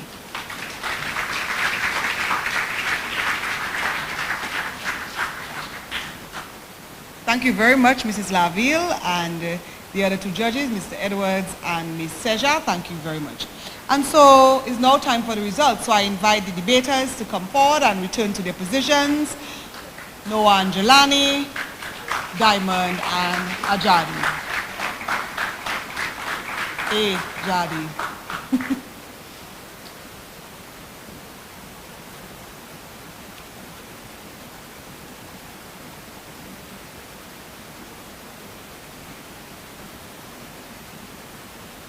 We have 2 awards, one for Best Speaker and one for Best Rebuttal. So I'll name those now. The prize giving will take place a little later, but I'll name those now.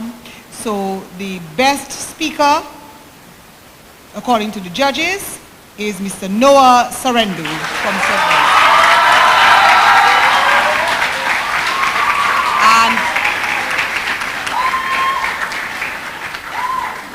The second award is for the best rebuttal, and the best rebuttal is by Diamond Daniel.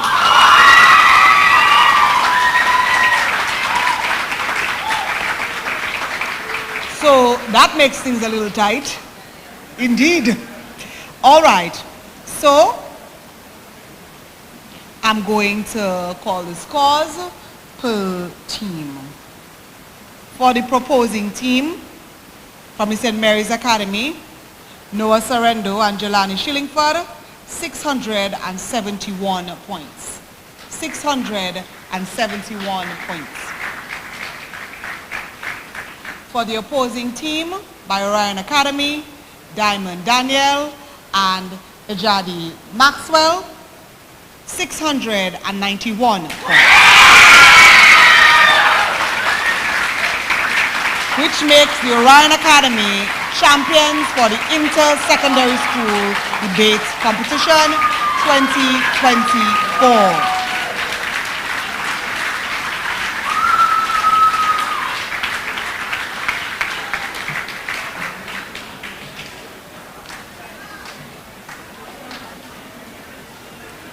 My job is done. So ladies and gentlemen, my job is done here. I now pass back to the chair, Ms. Trudy Christian.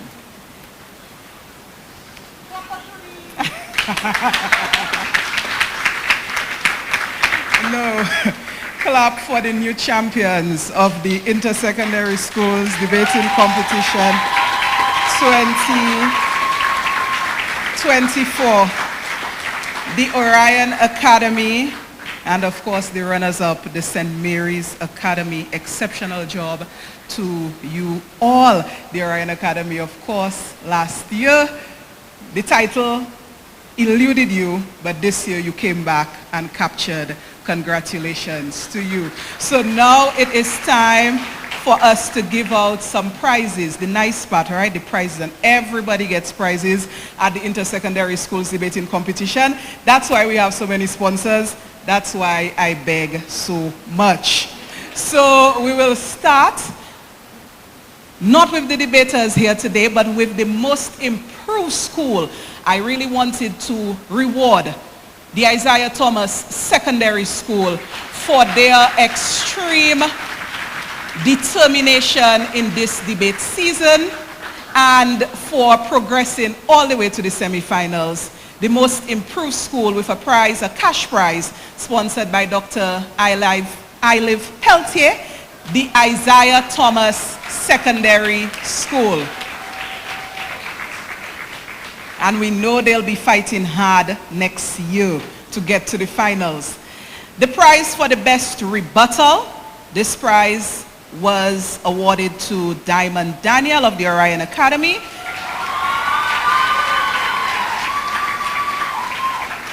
Her cash prize is sponsored by Francine Baron Commodore. Congratulations, Diamond. Best rebuttal at the finals.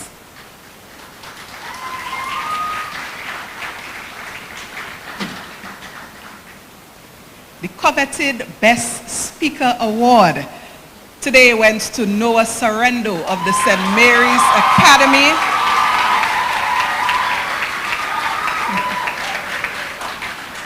He receives a cash prize sponsored by Dr. Iliv Peltier. Congratulations, Noah. And you all would notice both the best rebuttal and the best speaker are memorable orators as well of this year's debate season. So congratulations. The runners-up, the St. Mary's Academy, Noah Sarendo and Jelani Shillingford. These young men will be receiving cash prizes, gift certificates, compliments, Jungle Bay, Dominica, and gifts from Meraki Design. So I call on, Noah is already there, Mr. Jelani Shillingford, to receive the prizes. Noah, 1 second, there's another one. For being the runners-up, close runners-up in the finals of the Inter-Secondary Schools Debating Competition, the St. Mary's Academy. Another round of applause for them, please.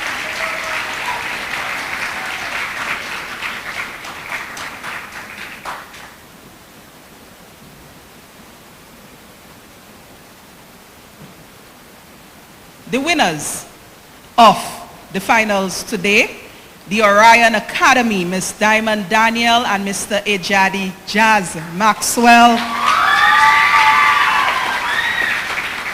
They are being awarded the grand prize, which is a trip for 4 to St. Lucia, all expenses paid, with a stay at Coco Palm Resort, a prize valued at $5,000. The contributors to that prize, the Insurance Company of the West Indies, National Cooperative Credit Union, 1 second, Josephine Gabriel and Company Limited. I'd like to call on the representative from the NCCU to assist with the handover of the prize, the trophies to the winners.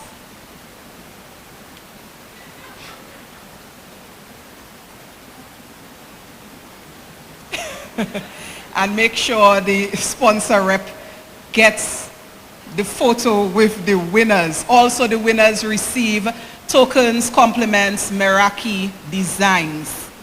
And the winners also receive a gift basket that was not given to them. I apologize. So come back, winners.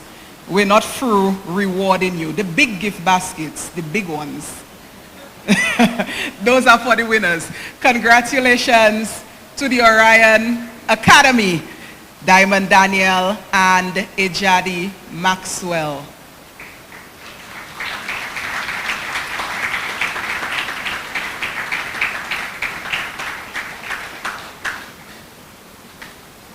And of course, I recognize as the long-standing coach of the Literary and Debating Society debate team of the Dominica State College, that the coaches put in a lot of effort, maybe even sometimes more effort than the debaters themselves, and the coaches take this competition very seriously. The work that they have done must be recognized at each round. We recognize the coaches today. We recognize the coach from the school that is the runner-up, the St. Mary's Academy, the coach, Miss Sharon Philogen. I call on her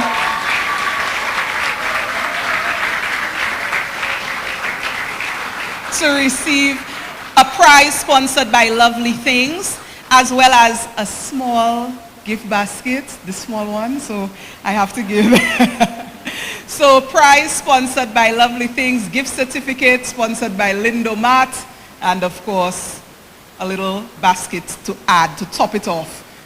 Congratulations, Ms. Philogen, for your hard work with Team SMA. So the coach from the Orion Academy today, the winning school, Mrs. Abigail Woodman, I'd call on you now. I'd like to call on you now.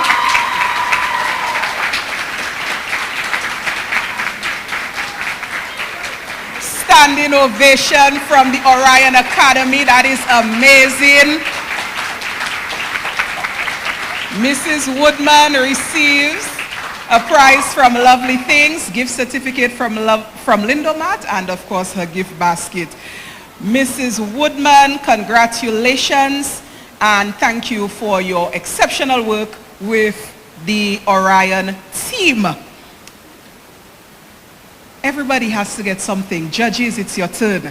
You judges, thank you for taking the time off, for coming to this debate and lending your expertise in adjudicating this debate.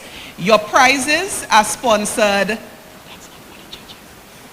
Your prizes are sponsored by Jolly's Pharmacy and for the moderator as well. So I'd like to call on the Chief Judge, Mrs. Nicole Laville, to accept the judge's prize from Jolly's Pharmacy. The gift basket almost went to you, Mrs. Laville, but I had to stop them. Mr. David Edwards, judging today's debate. Round of applause for the judges, please. Round of applause for the judges. Token of our appreciation, sponsored by Jolly's Pharmacy. And Miss Indira Seja, the third judge.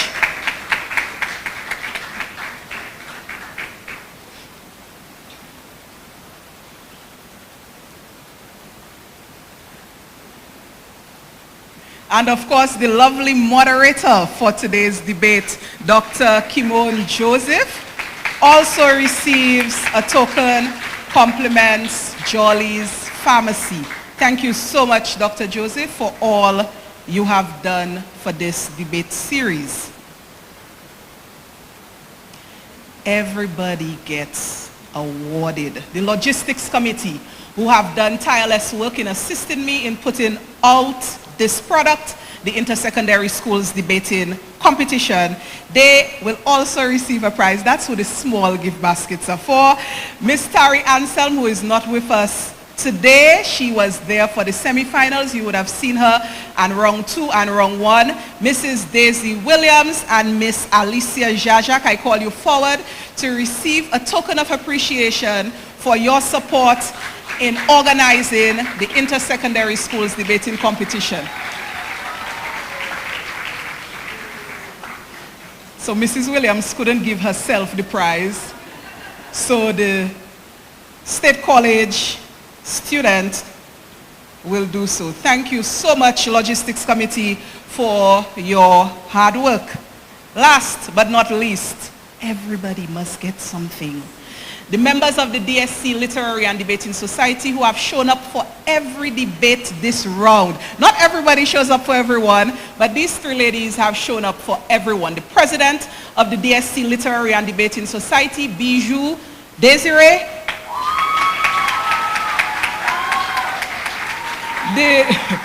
The vice president, Annalisa Hunter. And Carla, you also cannot give yourself the prize, so Mrs. Williams will assist. So thank you to the DSC Literary and Debating Society, and that concludes the prize giving aspect of today's finals. And now, Annalisa Hunter. Sorry, Annalisa, I didn't realize you were so far behind. The big one.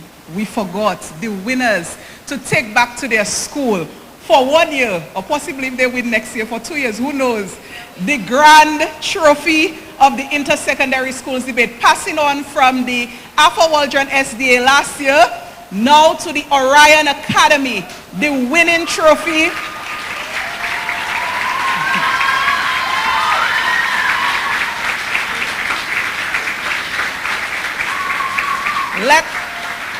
Make sure you let the principal, Ms. Robinson, and make sure you make Mrs. Woodman raise that trophy, guys, Diamond and Ejadi. I know you're taking the photo if it no, but make sure the principal gets to raise that trophy. Of course, once again, congratulations, Orion Academy.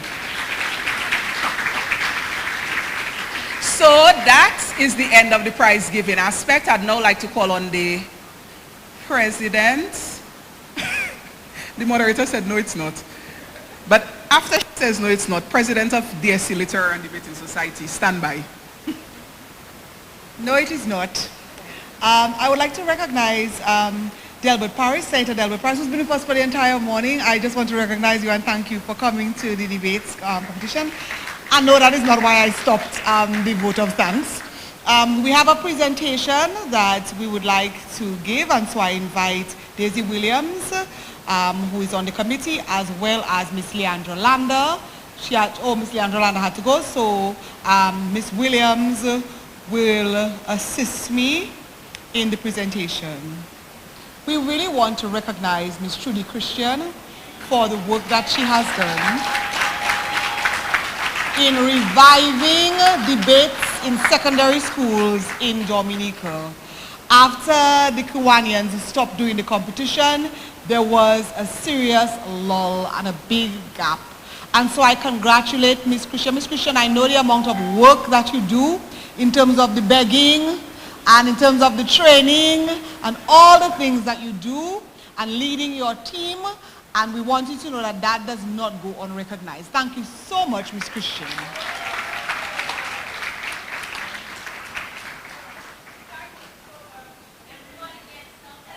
Everybody gets something. Thank you very much, Mrs. Williams. And now I invite the person designated to give the vote of thanks to come forward at this time and to do so. And that is Bijou Desiree.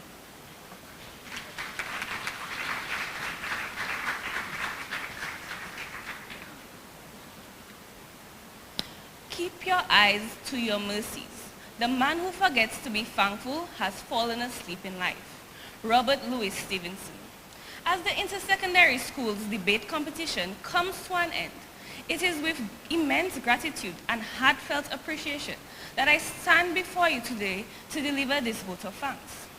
This event would not have been possible without the steadfast commitment of numerous individuals and organizations, and it is only fitting that we express our gratitude to each and every one of them. First and foremost, I would like to thank all the participating schools for their unwavering support and dedication to nurturing the talents of their students. Your commitment to education and fostering a culture of debate is truly commendable. We extend our gratitude to the coaches who have worked tirelessly behind the scenes, guiding and mentoring the debaters to reach their full potential. Your expertise, patience, and encouragement have been instrumental in shaping these young minds.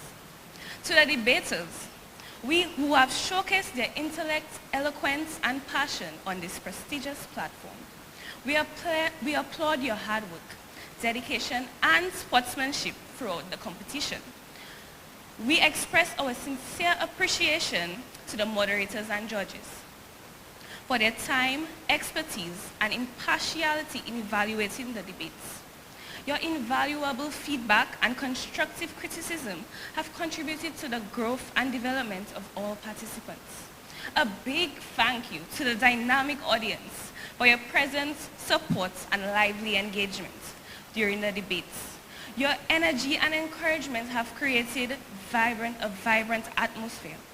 We cannot forget the parents who have stood by their children, providing love, encouragement, and unwavering support throughout their debate journey. Your belief in their abilities and sacrifices have not gone unnoticed.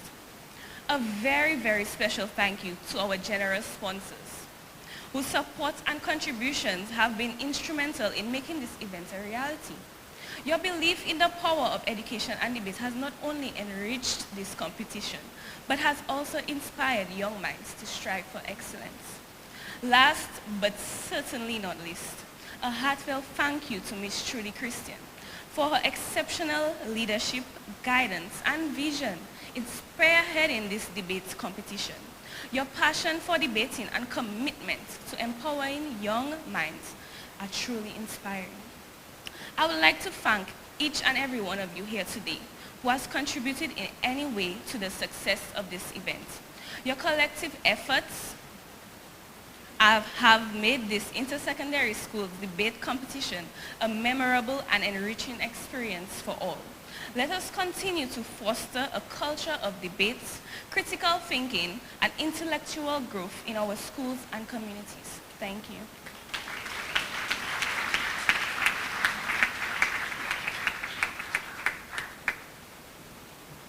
Thank you, Bijou.